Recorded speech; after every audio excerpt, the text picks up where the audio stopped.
Hi, I'm Brandon. And I'm Megan. For years, we were stuck in a rut, always complaining that nothing ever changed for us. And then we realized if we wanted to improve our lives, we had to put in the work. Each week on this podcast, we'll get into an aspect of personal growth, relationships, or just life. Through our own experiences and guest interviews, we hope to inspire you to make your own positive changes. Welcome to the Fools in Love podcast.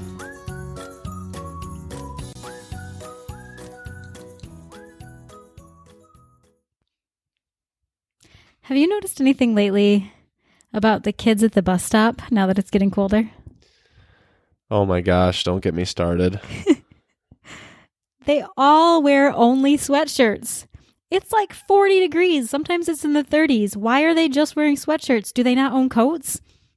I don't know. I think they're just trying to be cool. I mean, I always wore my coat. Did you? Oh, I'm sure I didn't. I probably had t-shirt and shorts in the Michigan winters. I promise you, I probably did not wear a coat. Oh my gosh. I always had to. And I was so embarrassed. I remember being so embarrassed, actually, that I had like the big Target ridiculous snow boots and gloves and hats, and no one else wore that kind of stuff. I mean, I'm sure other people did, but in my head, no one else wore that kind of stuff.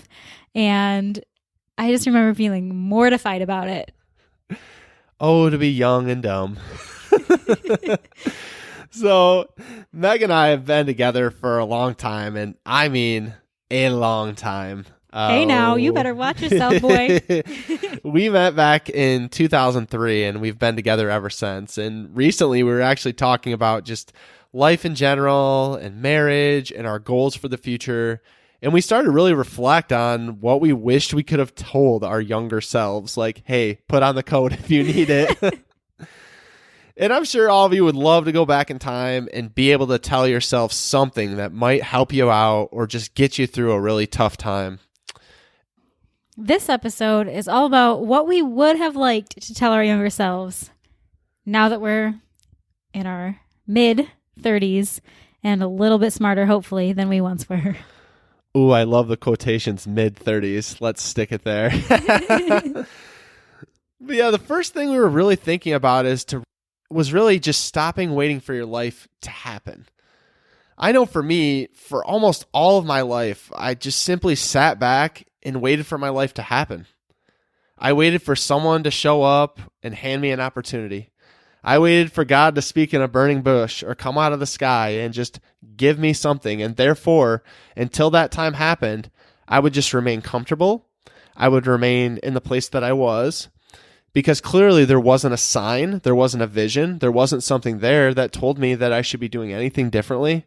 And therefore, I just kept the status quo and stayed right where I wanted to stay. And really all this waiting didn't really help. It just caused me to live in a state of discomfort because I knew I was never achieving at a level that I wanted to achieve. I was always just being lazy, honestly. I was always just sitting there waiting for someone to hand me an opportunity because I believed that someone should just hand you opportunities. And I think if we're honest with ourselves in America, all of us think that we should just be handed an opportunity. And that's just simply not the way it works. Yeah, did you want to tell the story about our walk that one time?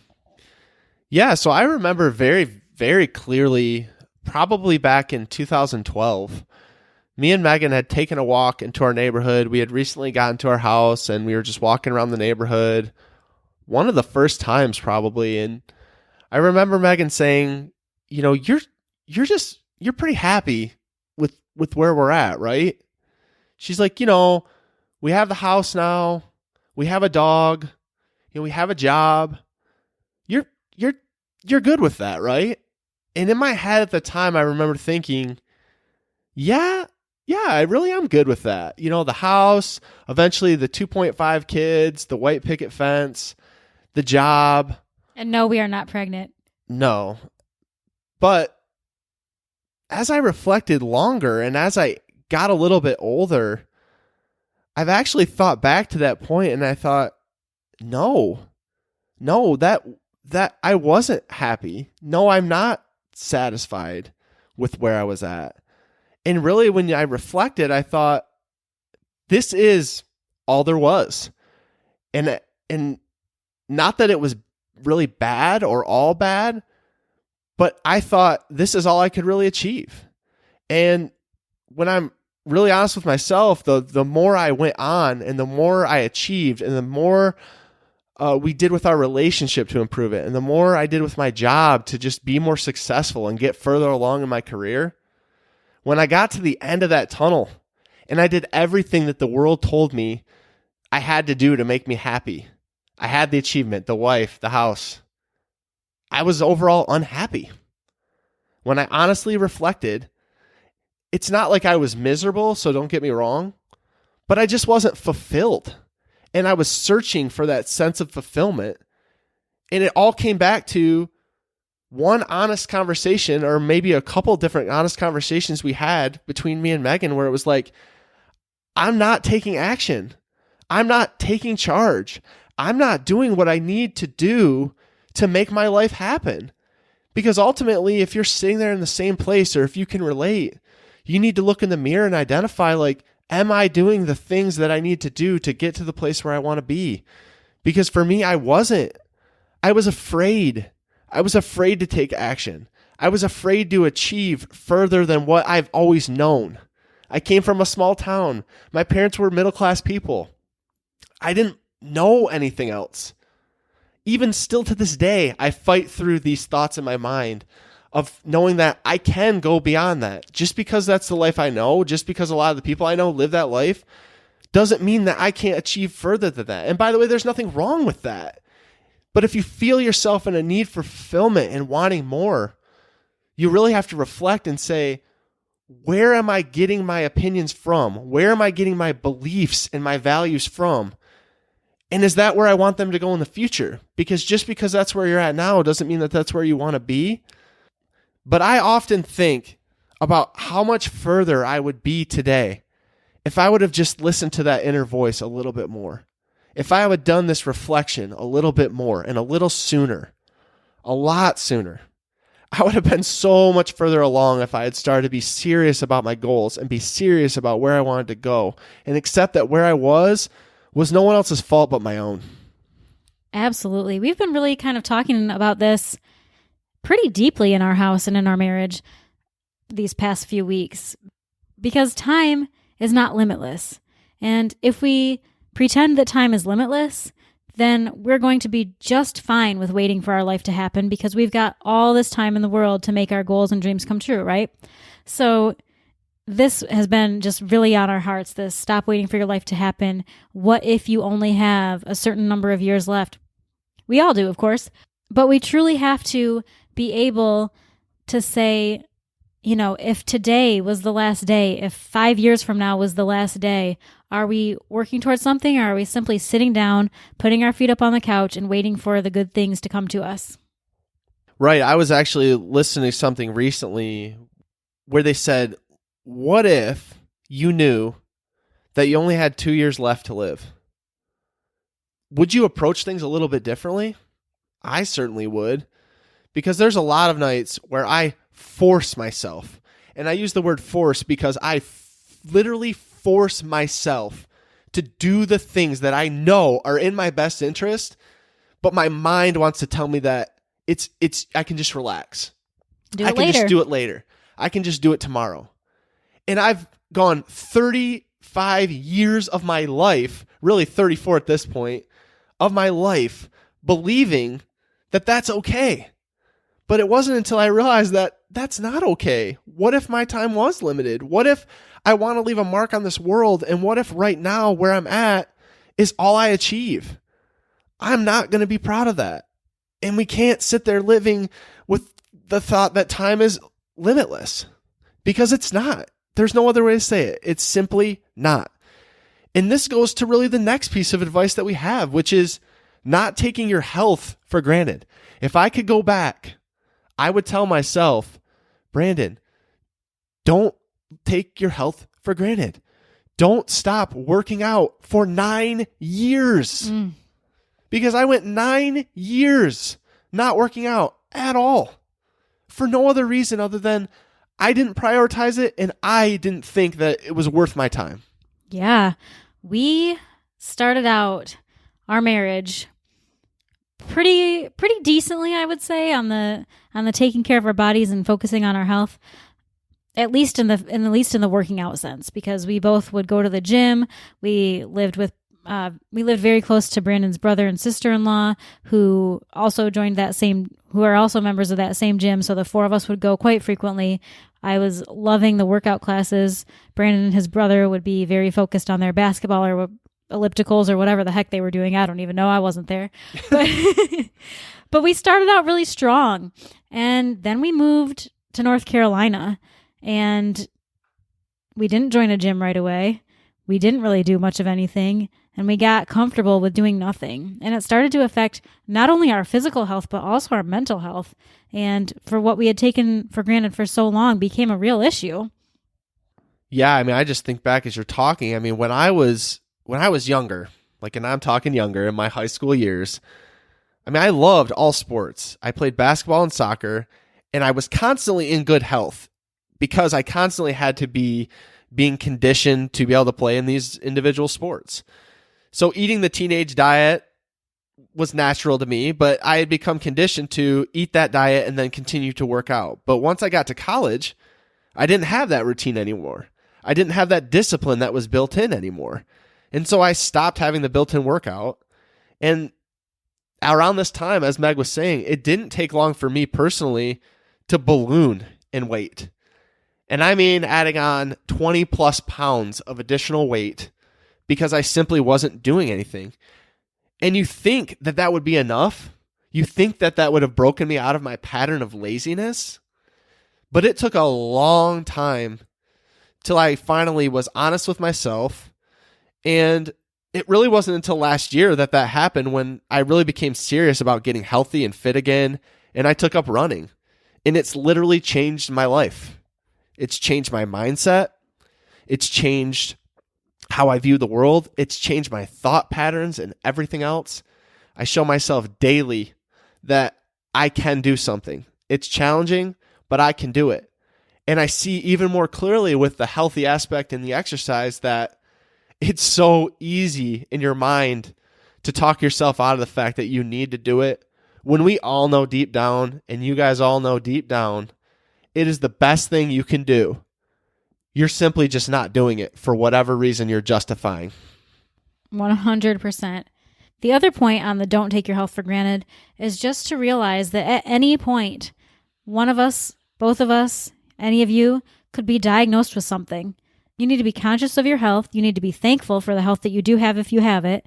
And if you don't have it, work in any way that you can to improve it so that you can feel better and get better. But for those of us who are healthy, I mean, I thank God every single day that my family and my friends are healthy and here living this life, because at any point that could go for any one of us. Yeah, and I mean, just if I could go back, I would stay committed to my health. I would never fall into that pattern of laziness, because the problem is you fall into that habit and it's really hard to break. And it's really hard to break that mindset even when you get back into that structure like I have now. I still fight myself daily, but I just do it anyway. Another thing that we talked about that we wish we would have told our younger selves is to just be you. That it's actually totally okay. It's actually really good to be the person that you are. Yeah, you don't have to act a certain way or be a certain way just to fit in. You can be who you truly are. I don't know why this comes around where we always have this certain trend or we always have this certain thing and we want to be like everybody else. And that's not what it's about. You need to just be you. You need to be true to yourself. Because I know we've all been there, like doing things we didn't really want to do just to be cool. And I did plenty of things in my life, especially in my younger years, just to be cool. Academically, for example, this came really early on. The attitude toward academics was if you did well in school, you were a nerd. I was totally the nerd. Right. You were a nerd. You were a bookworm. You were just one of the smart ones. And early on, I learned that laziness was cool. Putting in as little effort as you want was cool. But this wasn't so cool when I got into college and was failing out because I didn't know how to put the effort in, and I didn't know that it isn't cool to not show up to class, and not do your schoolwork. In fact, when you're paying money out of your own pocket, it's actually very important that you show up and very important that you pass those classes. And it's far from cool to be there. But man, I had to learn it the hard way. And I wish I could go back and tell myself to study a little more and just do more that felt right to me, not so much trying to fit in with everyone else. And I want to just see if I can take a little bit of the credit for your academic turnaround, because you ended up crushing it in college. You ended up doing a total 180. Your freshman year, without me there, you were not the best student. But then I got there, and magically you started improving and started going to class and started getting better grades. And then we took math together, and guess who aced it? That's right. I will give her the credit, folks. You heard it here first. She's getting her credit. Credit yes. due. Best day ever. But even more than that, you want to talk about college. I mean, socially, for me, it came in the form of partying and drinking heavily, because that's just what everyone did. And that was what was fun. And that's what you did on the weekend. Or when the weekend became Wednesday through Sunday, that's just what you did then as well. Because if you didn't do that, then you were lame, or you just couldn't get with it, or what was wrong with you if you weren't into that. But honesty time, okay? I'm going to be honest with all of you. I don't enjoy drinking. I don't enjoy partying. I hate going out to bars. I don't like loud parties. And guess what? That's okay. That's okay. I'm old. I'm an old soul. And now I've accepted it, but I wish I could have told my younger self it's okay too. This is exactly why we're married right here, because we are both old souls.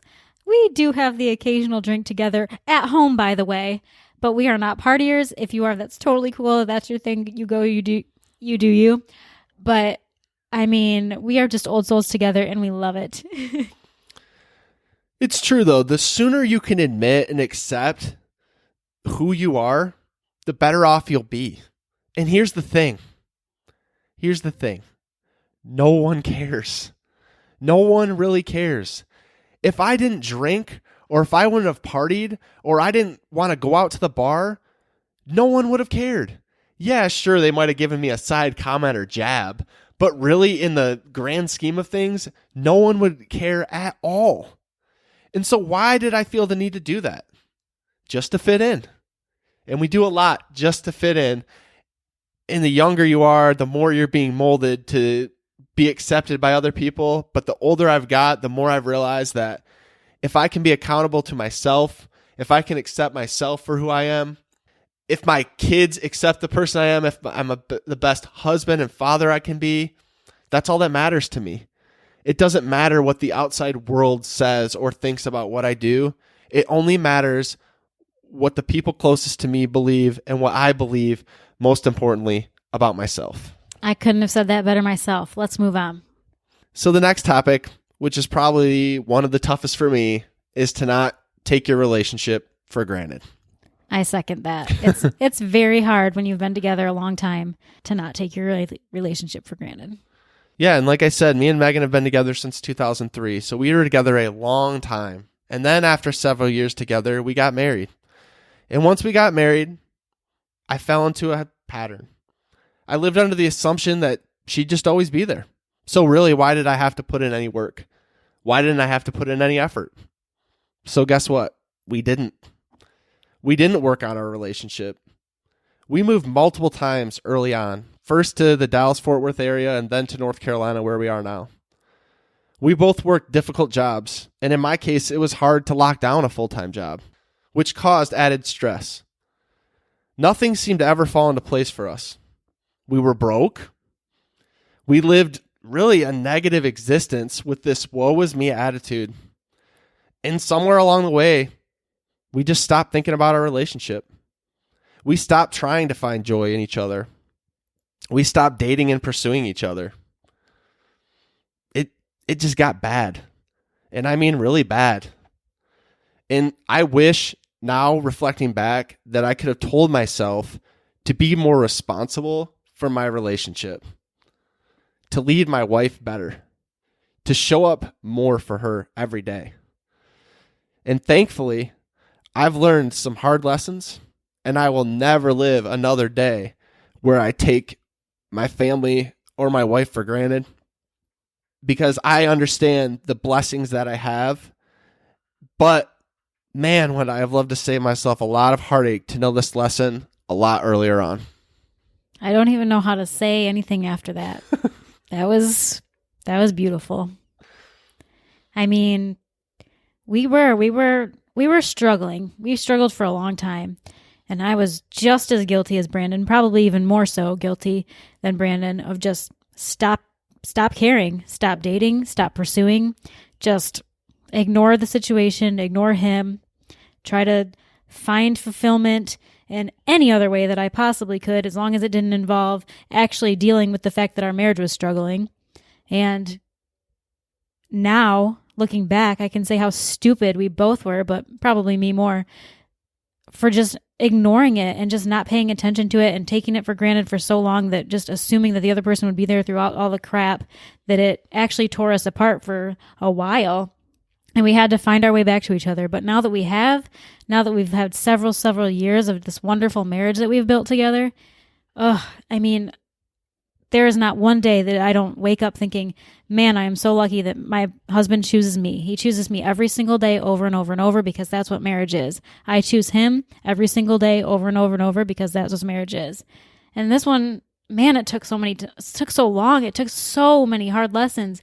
But from where we are today, it just makes me want to just make sure everyone in the whole wide world knows that you cannot take your relationship for granted.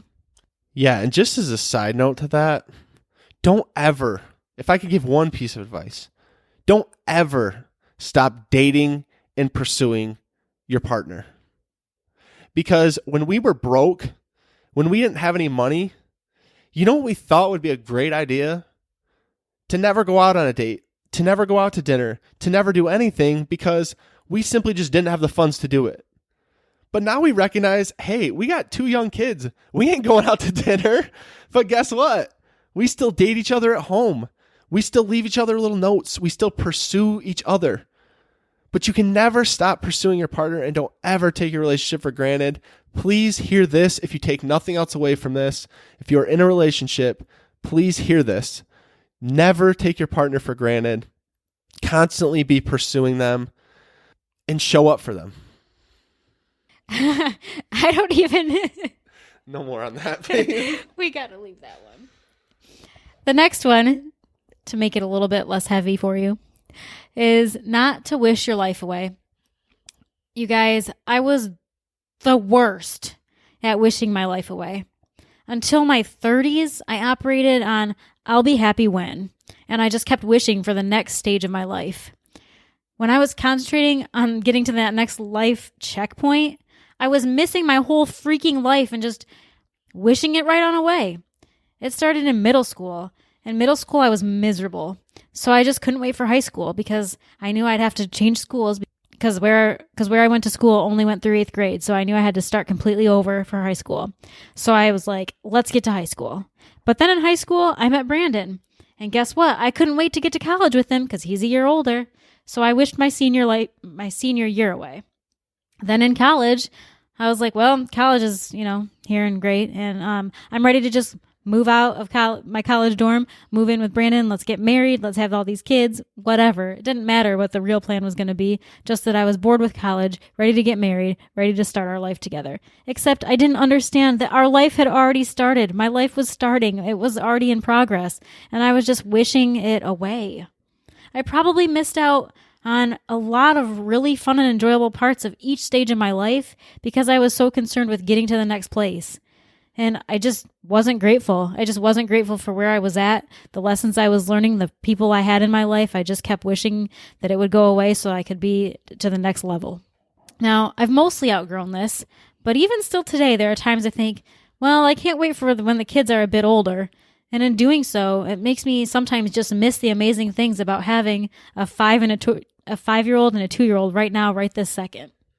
Yeah, that's right. I remember a piece of advice my dad would always say to me when I would say, I can't wait for the weekend, or I can't wait until, like Meg said, until I'm in high school, or I can't wait for this, or I can't wait for that.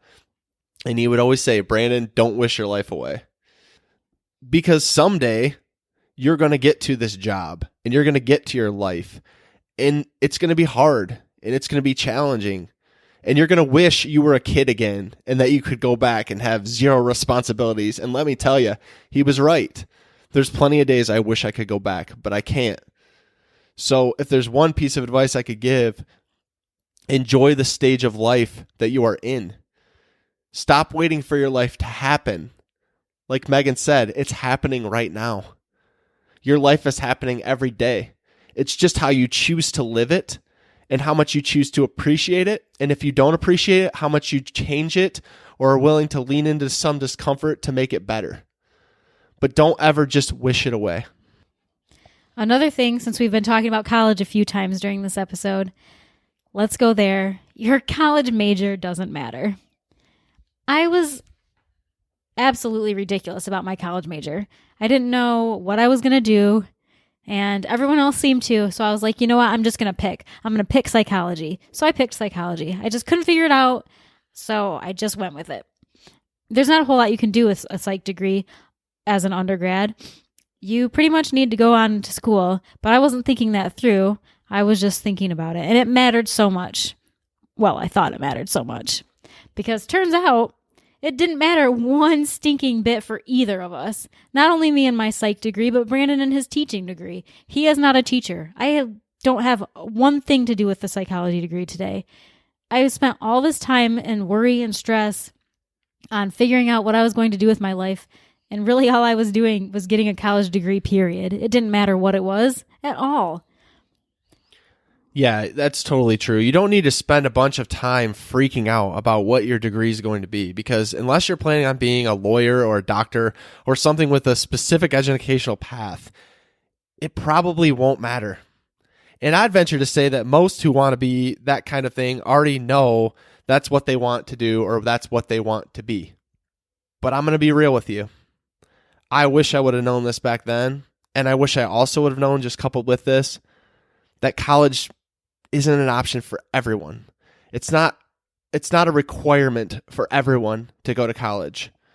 I wish I would have known the entrepreneurial spirit. I wish I would have had someone who could have influenced me with that back then. Because we're hampered with student loan debt every month, and it doesn't go away. It's a mortgage payment. And no, I'm not trying to sit here complain or have you feel sorry for me, but I just want to be real with the fact that when I was growing up, if you didn't go to college, you were an idiot. That's what people would say for you. Oh, yeah. It was a big deal. You were not smart if you did not go to college, if you were not on the college board. But let me tell you, not having that student loan debt every month and still probably doing the same job that I'm doing today would be really nice and would be a lot better. And it just takes a little bit more thought. I'm not trying to say anyone to not go to college. I want you to take your own path. But understand that there's more than one path. You don't have to go to college. If you don't want to be hampered with the debt, or if you don't have an ability to pay for it, you can do something else. People tread their own paths every day. So don't feel like just because that's an option for most people, that's the option for you. It's all about being the person you want to be, right? Absolutely, it is. You know, another life lesson that I wish I would have gotten, and today, even as I sit here recording this podcast, I still tend to do it every once in a while. But I have, and I think Brandon would even agree, I've gotten a lot better, but don't sweat the small stuff.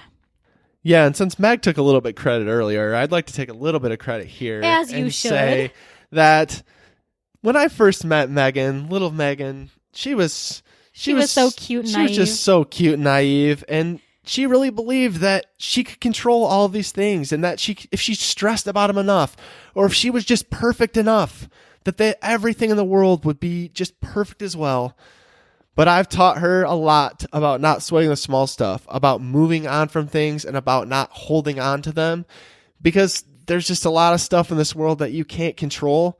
And if you try to control it, you're going to drive yourself absolutely crazy. Oh, gosh. And I did. I mean, I would think about things like, man, I should have worded that email differently, and not in the 10 seconds that I sent it afterwards. I mean, I would be thinking about it 3 days later about how I should have worded an email differently. It didn't even matter. It was on nobody's brain but mine.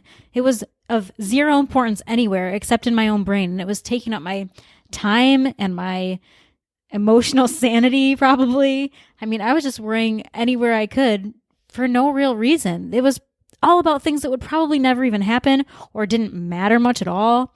And I just like to do it. I was sweating every single small thing I could possibly get my hands on. And then the last one that we're going to talk about today is really one that we've both been concentrating on these past couple of years especially, but you are in control of your thoughts and actions. I honestly didn't get this. I really, until about a year ago or so, did not fully understand this. I mean, I knew it. I'd heard the words being said before, but I didn't understand. I thought it only applied when things were good, and if they weren't good, then it was just beyond my control and I couldn't change a thing about it. I didn't realize how much my thoughts mattered, that if I woke up unhappy and didn't change it right then and there, that I'd have a crappy day. I didn't realize that if I woke up focusing on the good, ready to tackle the day, my day would actually turn out great. And even if things did fall apart during that day, I can still choose to respond positively rather than letting every single everyday annoyance turn my day into the worst day ever. Oh, it's so amazing because it took me equally as long to realize this, and it's funny because it's a lesson I teach our 5-year-old daughter. If you approach the world positively, people are going to be more positive to you. Yeah, that might not always be the case. And it doesn't mean that you're not going to have hard days. Trust me, you're going to have hard days. We all do. But it's how you take those hard days and how you look at it. Is the glass half empty? Is the glass half full? We've all heard the analogy, but somehow it doesn't stick in our brain.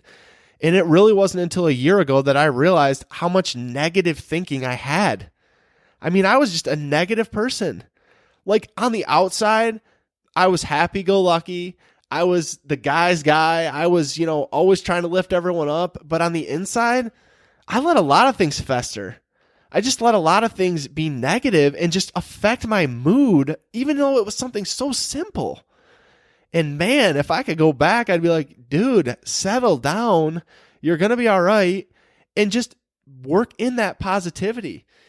Because really, it wasn't until this year that me and Megan both started doing a morning routine where we started thinking about things we're positive about, where we started to work in daily gratitude, that I really started to focus then on, wait, I'm not looking at all the things that are wrong and all the things that went wrong today. I'm actually looking for things throughout the day of all the things that went right and feeling good about them. And man, it makes those bad things not seem that bad anymore because it's all in how I position myself and all in how I look at it.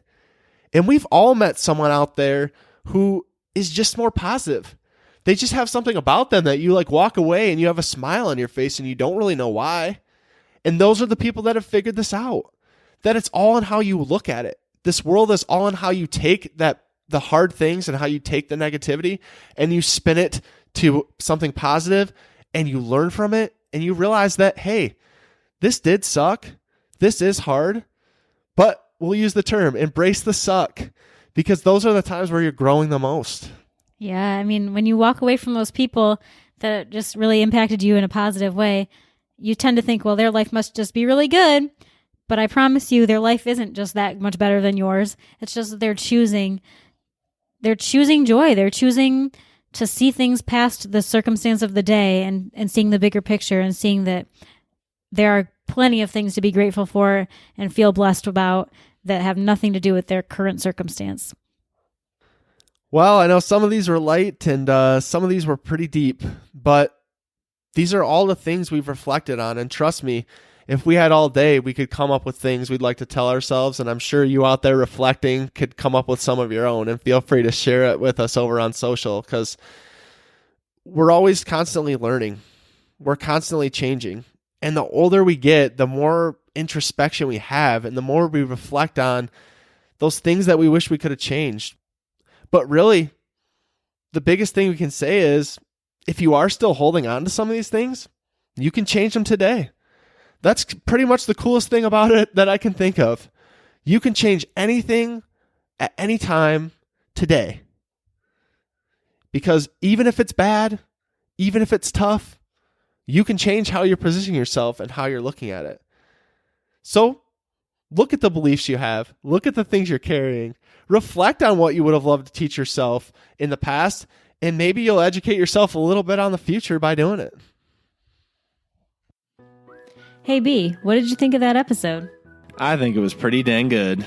Well, what should someone do if they enjoyed these last 30 minutes? They should probably head over and leave us a review so we can reach more people. They definitely should. Guys, if you like the Fools in Love podcast, please go follow us over on Instagram at Fools in Love Podcast. We'd love to connect with you and learn more about what you'd like to hear.